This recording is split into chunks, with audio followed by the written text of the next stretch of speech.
안녕하세요, 레이TV입니다. 2627 시즌이 시작되었지만 개정된 룰 때문에 궁금한 점이 많으실 겁니다.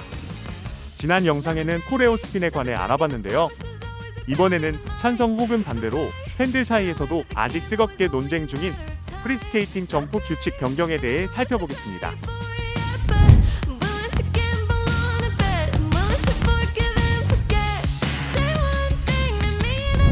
지난 시즌까지 프리스케이팅은 최대 3번의 콤비네이션 점프와 4번의 단독 점프를 구성할 수 있었습니다.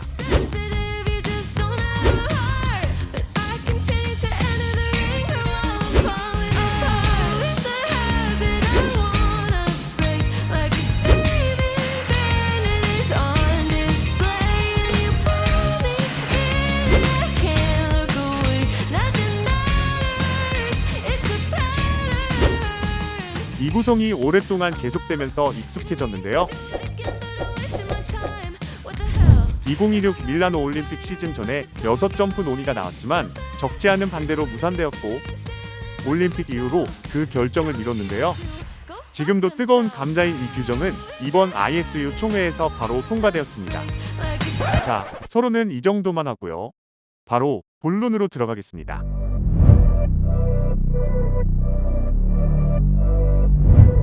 최하빈 선수의 지난 시즌 프리 구성을 살펴보겠습니다.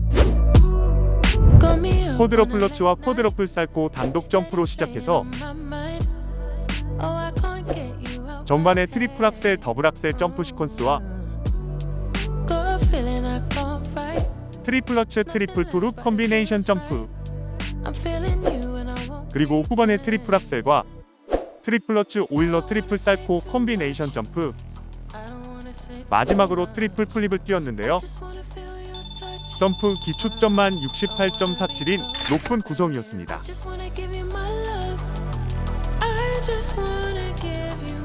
그러나 이번 시즌에는 이러한 구성을 뛸 수 없습니다. 점프가 6개로 줄었는데요. 러프하게 콤비네이션 점프 하나가 빠졌다고 볼 수 있습니다.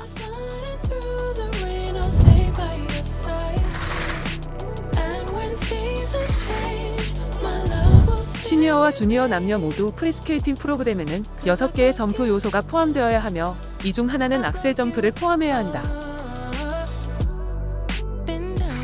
컴비네이션 점프는 1회전에서 4회전까지 같은 종류의 점프 혹은 종류가 다른 점프로 구성할 수 있다. 프리스케이팅에서는 오일러를 사용하지 않는 컴비네이션 1번, 점프 시퀀스를 사용한 1번, 최대 2번의 컴비네이션 점프를 구성할 수 있다. 한 번은 최대 2개의 점프, 다른 한 번은 최대 3개의 점프로 컴비네이션을 구성할 수 있다. 오일러는 반드시 프리스케이팅에서 2개의 점프 사이에 한 번만 사용할 수 있다. 두 번째로 언급한 규칙이 무슨 뜻이냐면요. 지난 시즌 최하빈 선수 구성을 보면 트리플 악셀, 더블 악셀 점프 시퀀스와 트리플러치 싱글 오일러, 트리플 살코 콤비네이션을 각각 구성했는데 이번 시즌부터는 둘 중 하나만 뛸 수 있어요. 왜냐하면 오일러 점프가 이번 시즌부터 왈츠 점프처럼 기본 점프에 속하지 않는 점프가 되었기 때문입니다. 오일러는 점프 요소로 간주되지 않으며 컴비네이션 점프 사이에 사용될 경우 점수가 부여되지 않고 점프 횟수에도 포함되지 않는다. 오일러 점프는 쇼트 프로그램에 포함할 수 없다. 오일러는 프리스케이팅에서 인정되는 점프 사이에 한 번만 수행할 수 있다. 프리스케이팅에서는 최대 2번의 컴비네이션 점프 또는 오일러를 사용하지 않은 한 번의 컴비네이션 점프와 한 번의 점프 시퀀스를 구성할 수 있다. 프로그램에서 오일러와 점프 시퀀스를 모두 수행한 경우 첫 번째 점프만 카운트된다. 이 점프에는 반복 기호가 표시된다. 지난 시즌까지 싱글 오일러는 기초점 0.50점이 부과되었는데요. 올 시즌에는 표기도 회전수가 빠진 오일러로 바뀌고 점프 자체로 인정되지 않기 때문에 점수 역시 카운트하지 않습니다. 여기서 생기는 의문. 첫 번째, 3연속 점프를 점프 오일러, 점프 오일러, 점프로 구성해도 될까요? 두 번째, 3연속에서 점프 시퀀스는 꼭 마지막에 붙여야 하나요? 세 번째, 이전처럼 트리플 점프, 더블 토룩, 더블 루비나 트리플 점프, 더블 악셀 점프 시퀀스는 가능한가요? 네 번째, 오일러와 점프 시퀀스 없이 트리플 점프 트리플 토룹과 트리플 점프 트리플 토룹만 구성할 수 있나요? 다시 말씀드리지만 오일러는 프리 프로그램에서 점프 사이에 단 한 번만 가능합니다. 만약 두 번 뛰면 그 다음 점프는 0점 처리되고 점프 자체의 반복 처리가 됩니다. 대신 점프 시퀀스는 연속 점프 중간이나 끝에 자유롭게 붙일 수 있어요. 단, 더블 악셀 2번 붙이는 점프 시퀀스는 가능하지만 점프 3번을 넘을 수 없어요. 당연히 트리플 점프, 오일러 트리플 점프, 더블 악셀 점프 시퀀스는 불가능합니다. 그리고 발바꿈 없이 바로 붙이는 컴비네이션 점프는 자약 규칙 안에서 이전처럼 어떤 구성도 모두 가능합니다. 즉, 프리에서 뛰는 두 컴비네이션 점프 중 하나는 토룹이나 룹, 살코를 바로 붙이는 컴비네이션을 뛰어야 하고요. 다른 하나는 오일러나 점프 시퀀스 둘 중에 하나를 뛰거나 그 둘을 모두 포함한 연결 점프를 뛰어야 인정됩니다. 이 부분이 이번 개정의 가장 중요한 핵심이에요. 때문에 프리에서 자신이 봤던 기초점을 채우려면 반드시 트리플 토룹이나 트리플 룹을 연결로 뛰어야 하는 부담이 생겼고, 더 큰 점수를 내려면 오일러와 점프 시퀀스를 한 번에 때려 넣는 요상한 수학 공식 같은 점프를 뛰어야 하는 상황이 생긴 것입니다.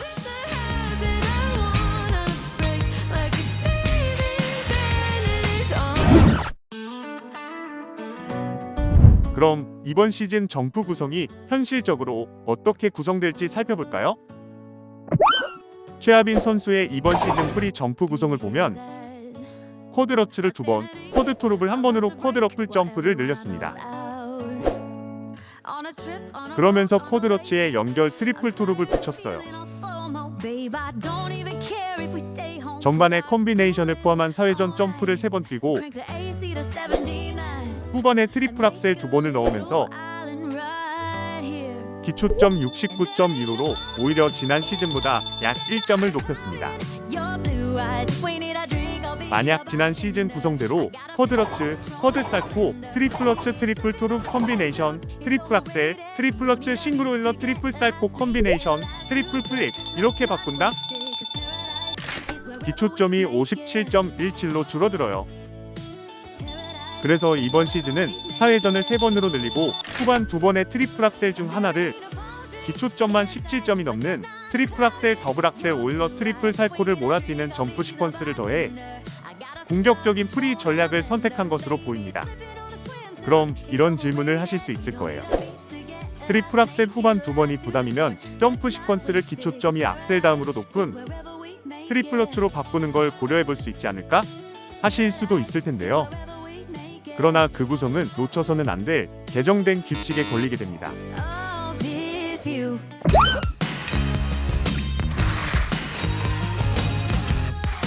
회전수와 관계없이 동일한 종류의 점프는 프리스케이팅에서 최대 3회까지만 구성할 수 있다.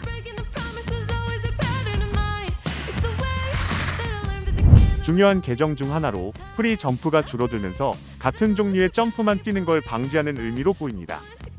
지난 시즌까지는 회전수만 다르면 다른 점프라고 카운트했어요. 2526 시즌 루카스 브리치기 선수는 쿼드 토룹 2번, 연결 점프로 트리플 토룹, 더블 토룹을 각각 한 번씩 구성했습니다. 그러나 개정된 규칙을 적용하면 마지막에 뛴 더블 토룹은 토룹 점프 3번이 초과하였으므로 무효 처리가 됩니다.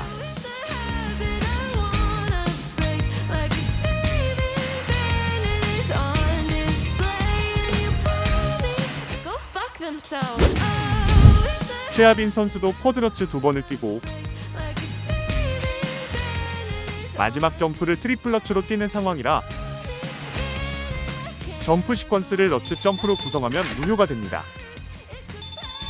트리플러츠 하나를 트리플 플립이나 트리플 룹으로 바꿔야 해서 기초점을 유지하기 위해 트리플 악셀 2번으로 구성한 것 같아요. 이제 프리에서 컴비네이션 점프는 한 번의 기회밖에 없어서 더블링 혹은 팝이 되어도 플랜 B를 하기 어려워졌어요. 흔히 말하는 더블 악셀 점프 시퀀스를 활용한 가성비 구성이 큰 이득을 못 보게 되었습니다. 반드시 프리에서도 연결 트리플을 넣어야 경쟁력이 있게 되었어요. 일단 여기까지만 아시면 개정된 점프 규칙에 적응하실 수 있을 겁니다. 점프 점수와 기본적인 규칙은 지난 시즌과 다르지 않으니 보시는데 어렵지 않을 거예요. 사실 올 시즌 큰 변화 중 하나는 스핀, 스텝 시퀀스 등의 빗점프 점수와 비중이 커진 것입니다. 심판급 능력자가 아닌 이상 레벨 조건까지 실시간으로 체크하기가 어려워요. 여유가 된다면 점수 계정을 중심으로 한번 정리해보도록 하겠습니다. 얀하오리 선수처럼 열심히 공부해야겠어요. 이제 주니어 그랑프리 시즌도 시작되어서 너무 행복한데요.